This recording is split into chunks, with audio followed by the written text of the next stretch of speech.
Well, welcome all, and welcome Mr. Barry Peatling to the Barry Peatling Sport Show. And welcome to you, Colin Sutcliffe, and all my viewers around the world and interstate. It's quite a warm day, but not too bad in Chelsea. Yeah, very nice, very nice. We had our heat wave 2 days ago, 42 degrees, and never got lower than 38, 12 o'clock at night. But I'm still recovering. My fan's stuffed up, and so if Barry starts slurring and banging his head against the table, have a seizure or something, so look out, because it was very, very hot. The hottest day I've put in my life, Colin. We'll know why. Now let's talk about something from yesteryear. Good old Tiger lads, when I was training with Richmond. This is from Tigerland. Get the glare away. So this is training at Richmond in 1960, and there you are, just sort of bobbing out. There's a future captain. There you go. There's Neville Crowe there. Neville Crowe. Mike Patterson, about 3 down. 3 down, and this is a fair few training there, Barry. That was full on back at him. That was in the early 60s, that. And my mate behind me, see the fellow behind me? Yeah. He said, Barry, just over your head. Colin Orts, he said, Barry, jump out there, take the photo. And that's why I jumped out of the line. Popped out of the line and it says, look out! Yeah, look Here out. Come the Tigers. Here comes the Tigers, yeah. Here they come. But I'm afraid that training, after that training session, well, you got some bad news. I got the flick and had to go up and repent.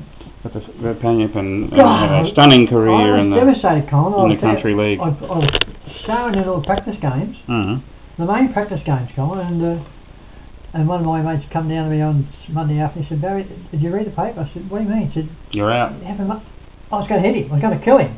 He said, you don't shoot the messenger, Barry. That's me, mate. Yeah. He said, Barry, you never got on the list.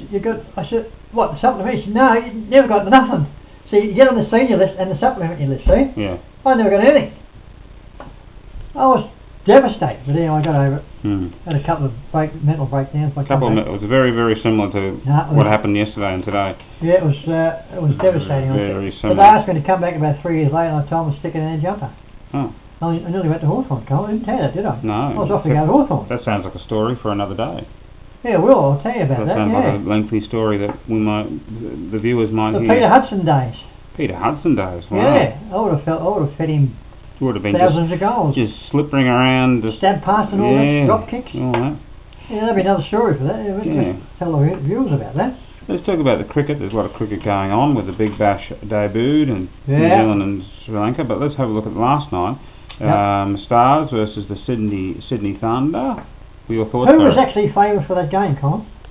Was the Stars favourite with Maxwell and I think Peterson? I'd say the Stars, because Sydney Thunder had struggled all last year. They were hopeless last year. Were they? Yeah, but... Well, Mike Hussey, he's a man, isn't he? He's pretty good. He was about virtually the only one. 80 or 59. I've got it all written down. I'll tell you anyway. So your thoughts on the match were sort of... My thoughts on the game was very entertaining, right? I watched a bit of the last couple of nights ago, but that was very exciting. It come down to the last over with 4 balls to go with 4 runs. 4 runs, 2 balls, I think it was. Yeah. 2 balls with 4 runs to go. Looked like, that's very good. And it had the finisher, James Faulkner. Finish it, all the scenario for the Stars to win. So the second last, describe the second last ball. Well, it was a sort of medium pitch up, and he sort of half hit it and they got 1 run, didn't they? No, he fell over. He slipped over, and they could have got a run, but because it could have been a quick run, but because he slipped over, they didn't get a run, and it was like, 4 off the last ball. Like 4 from 2 balls is sort of like, I should get this, get it. Even if it's mishit, they'll get a run or 2, and then. But then the last ball, they just couldn't do it. He's been known for probably won about 3 or 4 games over the last couple of years off the last ball. He hit a 6 off one. I remember the last one of the one-day games against one of the overseas, 6 over the fence. Kevin Peterson. Did you see Kevin Peterson have a bit of a going about the finisher? Yeah, he's the finisher, Put the moz on him. But he said, I think I must be the finisher, I think. Yeah, that's something right. like that, and he got out. Because the commentators were talking about him. But Peterson's pretty good. He's worth all the money because he was talking while he's batting, and he was... yeah. That's good. That's a good innovation. I'll tell you about. I had an American friend, relative, who visited us last year, and I had that on, and he was like, "Are they commentating while they're playing?" And he was just amazed by that. Well, most of the Victorian people would be amazed too. That was the first time ever. No, it was last year. Last year when he was Andrew Flintoff. Andrew Flintoff, he was singing Elvis songs. That was unbelievable. Yeah. I mean, you wouldn't think they'd be able to do that 20 years ago they would have been locked up. So are you won over by the Big Bash? I told you once or twice before the last few months, or the last year. It's very good and it's very different. Saviour of the summer. Yep, and it's as I said, I'll say something about the commentators later, Colin. But look, I've only watched I watched the last 2 hours of last night's game, but it's very good, very entertaining. Very entertaining. I enjoyed it very much myself. And I think the crowd, and see, they got the new prize for when you put a 4 up, the supporters. Yeah. If they pick, you get $1,000. Well, they also had, when I was at the ground last year, that they don't televise. Eddie had, or is that if you caught the ball, right? That's right. You were getting, like, they were giving away a beer for a year if you caught the ball. One fella caught it a couple of nights ago. Did you see that catch? Yeah. What did you get for that? Not sure. I think different grounds, they should talk about it more, and that'll get the crowd there. Because I went there last year and they had motorbikes in half time doing somersaults and they got everything in there. I mean, it's the biggest entertainment the cricket has ever seen in their life. What about the commentators, Barry? Look, the commentators, I said to you once before, they are making this game worthwhile watching and listening to, because they've got some brains like Ponting, Andrew Flintoff, Mark Waugh. Their comedy. Mark Hay was very good too. Yeah. And they get Mr. Channel 10. Don't bring that Andrew Dada Marigan. I see he's commentating on the girls. Yeah. That's where he belongs. That's where he belongs. Yeah, because he's a dump. I can't stand him. I think everybody else can't stand him either. So it's good. So overall, we're pretty happy about the game, the commentators, well, the players. I didn't mention Damien Fleming. Yep. And of course Adam Gilchrist. Yeah. All champions. Freddie Flintoff, yeah. Because Freddie Flintoff is he's funny. I thought he was a bit overdoing a bit last year, but no, he's just a man. He's spot on, isn't he? How much do you think Kevin Peach would get to come out for this series? I'm not sure. I don't think it's as big as the IPL was bigger than $1 million. But I think it's about half as much. Half a million, you reckon? Maybe $500,000 or something like that. 6 weeks, isn't it? Yeah. Is it 6 weeks or 3 weeks? 6 weeks. It goes to the end of January. Look, I was a little bit peeved off a bit with Flintoff last year. I knew he'd be getting big money, but his money worth every cent. Yeah. So that's the commentators. They're making the game sound a lot better, and it looks very entertaining. Highlights, Barry. Yes, I'll mention a few. I just got a few down before you were coming up today, and of course, what's his first name? Kawaja's first name? How do you pronounce it? His name's Wasn't. Usman. That's it. Usman Khawaja, 109 off 70 balls. I didn't see much of that, but I've seen Peterson 70. See some of them 60 hit. Very good. Saw Chris Gale hit a couple of sixes. I'll mention Chris Gale in a minute, yeah. 76 off 42, 24 off 1 over. Yeah. Aaron Finch, because he's a superstar, 65 off 45. Of course, what about Nathan Lyon? 5 for 23. Yep, he devastated. Did you see that? Yep, that was during the day. Saw a bit of it. Who was he playing against? Anyone? Hobart Hurricanes. Who was the star batsman there? They got a good score. I think it was they got a good score and he got 5 for 23. Yeah. That's unreal. Pretty good. I watched him spinners a couple of nights ago. He's Australia's best ever Test finger spinner. Well, the way he's going, he's getting better. He's getting more confident. Of course, Michael Hussey's 80 off 65 balls. That was brilliant too. And of course, my mate Cameron White's back in business for 55 off 45. Now you want to know the lowlights, right? Give us some lowlights. Chris Gale, riveting 23. Bravo, a riveting 22. Watson, a riveting... What's the worst word from riveting? Worse than riveting. Worse than riveting. Well, riveting is sarcastic. You're saying riveting is riveting. That's sarcastic, is it? Yeah, because riveting actually means it's sort of good.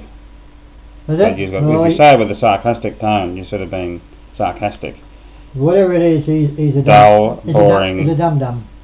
He's the most... Probably a word you can't say on air. No foul language in this program. A couple of years ago, was a couple of years ago, or was it down or Catherine Avenue? When he was bashing everyone around? Yeah. He's never done anything since, and Australian selectors keep selecting him. He makes 20. Oh, he'll be right. Because Watson, he's gone now. He's finished, but he's still up for selection in a one-day game. Well, he'll be on big money in this big bash. He's one of the biggest paid players in the world. For his looks, that's all it is. Because he won. Well, if it was all based on looks, I'll be just pouring them big money. Well, you'll be getting thousands. Yeah. But did you see the shot he went? How he played the shot? Oh, just hopeless. Novice. Of course, Bravo. Mentioned Bravo. And my mate Maxwell, he's gone off his brain. Yeah. Two shots he'd been out on. One he tried to hook a ball. It was stupid shot. Last night, was it last night he played in? Yeah. Pathetic. So he'd go through a bit of a bad trot, but he'll come back.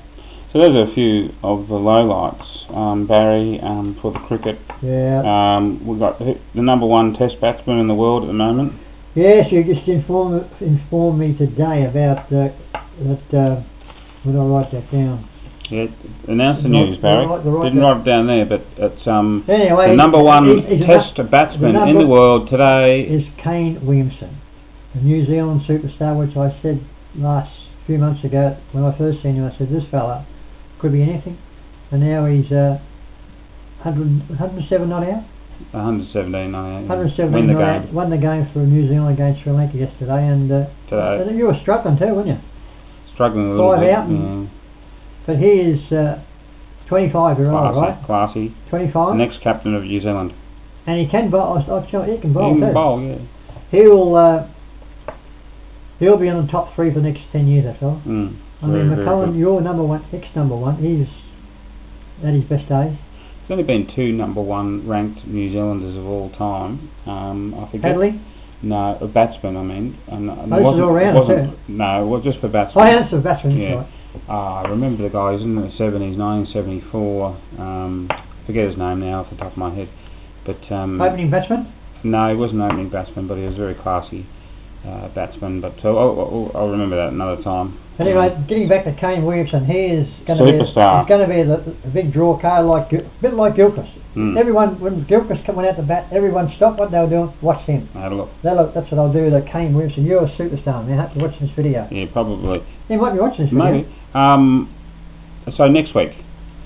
Well, you just informed me that Boxing Day test starts on Saturday. Yep, and then more. We'll be covering that. And there's another big bash game. When's that start? After the test game? No, there's another couple, I think, this week, pre-Christmas on Wednesday, Oh, Tuesday, Wednesday, and then there's one on Boxing Day night, and then just every day from then.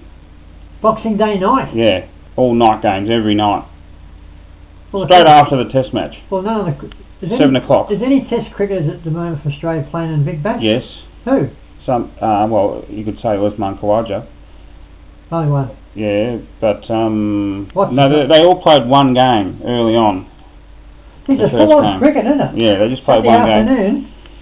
So that's what's will happen next week. So more Big Bash and more Test matches, and it's all jam-packed. Any Cheerios, Barry?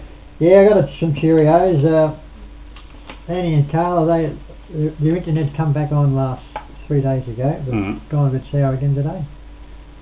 Philippine government, God, I don't know how people live there and stay there. Yeah, because Maria, Nicole, Ucel and May, because they lost the internet too. And PH and Shandy and Carl, so I hope when you be watching on your computer over in Canada, can you be watching? You can get YouTube. Anywhere in the world, mate. If you're watching YouTube in Canada, Phil, as things go, let me know. Send a message or something, because it'll be freezing cold over there. Snowing. Hope you're coping with a pH. Anyway, how long was you going for? I go for 4 weeks. I don't know. You're telling the story. 4 weeks. You went to the 12th. The 12th of never. The 12th of never. Yeah. 12th. Till the 12th of never. Johnny Mathis sang that song. What's the date of the day? It's the 21st. It's been gone 9 days. Yeah. So hope you enjoyed yourself, PH. And anyway, it's just about all we got for today. We'll cover a little bit of territory today, Chuckers. And until next week, it's goodbye from me. That's bye-bye from me. Bye-bye.